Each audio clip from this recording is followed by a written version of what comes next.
Hi guys, good morning. তোমরা সবাই কেমন আছো? আশা করি সবাই ভালো আছো, আমিও ভালো আছি। তো দেখো, আবার একটা নতুন রেসিপি নিয়ে চলে এসেছি খুব সহজেই। মানে যে রেসিপিগুলো আমি করি মানে খুব তাড়াহুড়ো করেই করি আর খুব সহজেই করি।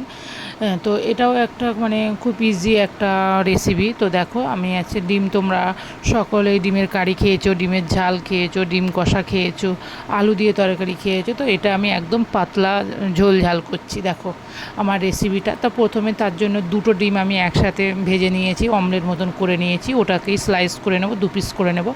আর এদিকে দেখো আমি আলু কেটে নিয়েছি, কাঁচা লঙ্কার তরকারি করব আমি। ঠিক আছে, তো কাঁচা পেঁয়াজ কাঁচা লঙ্কা তেলের উপরে দিয়ে দিয়েছি।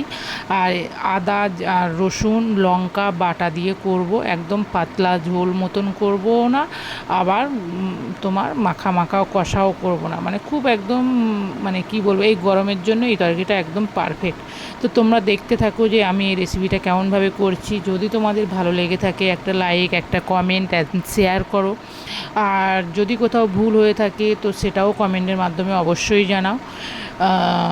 তো তোমরা কেউ কোনো রিপ্লাই করছো না, কমেন্টও করছো না। আমি মাঝে মধ্যে একটা দুটো করে ভিডিও ছাড়ছি আমার সময় মতন, আমার সুবিধা মতন। জানি না তোমাদের কেমন লাগছে। তো যাই হোক, চলো তোমাদের সঙ্গে কথা বলতে বলতে দেখো আমি কতকটা করেই ফেলেছি, প্রায় আমার তরকারি হয়েই এসেছে। তোমাদেরকে দেখিয়ে দিলাম যে আমি কি কি মশলা নিয়েছি। একটু আদার টুকরো, একটু রসুনের টুকরো কয়েকটা, আর মাত্র একটা টমেটো আমি পেস্ট করে নিয়েছি। তো এখনকার টমেটোগুলো একটু শক্ত শক্ত, যেহেতু যার কারণে আমি যে কোনো তরকারিতে দিলে একটু পেস্ট করে নিয়েই দিই।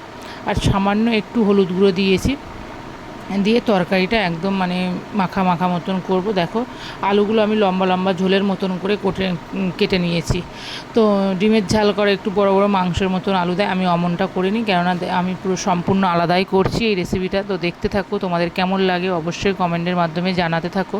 যদি ভালো লেগে থাকে তাহলে একটা like and comment and share করো। তো তাহলে নিত্য নতুন রেসিপি নিয়ে আসতে আমারও ভালো লাগবে। আর যদি খারাপ লেগে থাকে তাহলে সেটাও কমেন্টের মাধ্যমে জানিয়ে দাও যে এইটা এমন হলে ভালো হতো, বা এটাই এমন হলে আরও বেশি বেটার হতো। তো যার যেমন লাগে অবশ্যই কমেন্টের মাধ্যমে জানাতে থাকো আমাকে। আর যদি খারাপ কিছু হয় সেটাও বারবার করে একই কথাই আমি বলছি, সব ভিডিওতেই আমি একই কথা বলে থাকি।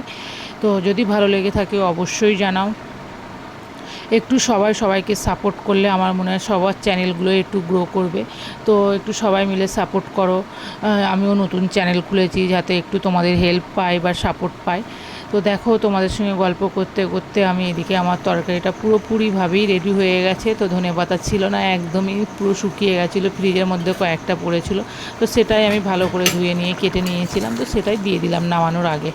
তো দেখতেই পাচ্ছ আমার তরকারি কালারটা কত সুন্দর হয়েছে। এই হচ্ছে আমার ঝোল ঝাল ডিমের ঝাল। তো দেখো তোমাদের কেমন লাগে অবশ্যই জানাবে, কিন্তু খেতে সত্যি খুব সুন্দর হয়েছিল। আমি 2 দিন পরে এটাকে এডিট করে ভয়েস দিচ্ছি। তো সত্যি কথা এখনই দেখে আমার মনে হচ্ছে খেতে ইচ্ছা করছে, গরম ভাতের সঙ্গে একদম খুব ভালো লাগবে তরকারিটা। আর রুটির সঙ্গেও খুব ভালো যাবে তরকারিটা। দেখে নাও কত সুন্দর কালার এসছে, কত সুন্দর এসছে। যদি তোমাদের ভালো লাগে তো অবশ্যই একটা করে লাইক করবে, একটু কমেন্ট করবে। চলো টাটা, বাই বাই।